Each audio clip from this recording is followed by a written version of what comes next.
This is a highly contagious virus between humans, and it's often deadly. The two cases of Nipah virus were detected in India in the state of West Bengal, but there are concerns the outbreak could spread. The virus has a fatality rate of 40 to 75%, according to the World Health Organization, deadlier than the COVID virus, and there's no vaccine for Nipah. So authorities in India are taking no chances. At the same time, several airports across Asia, in Thailand, Singapore, Malaysia, and Hong Kong, are taking steps to screen passengers for any symptoms. Nipah is a zoonotic virus that's transmitted from animals, usually fruit bats, and doesn't spread easily to humans. It can also come from contaminated food.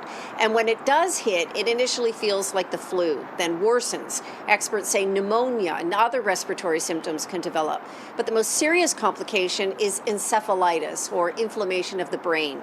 The WHO says the fatality rate has a lot to do with the country's capacity to test, trace, and treat those infected.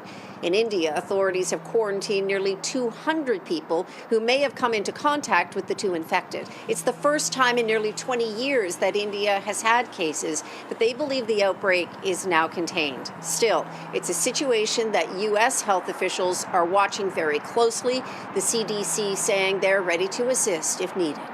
Janis, Mackey, Frayer, NBC News, Beijing.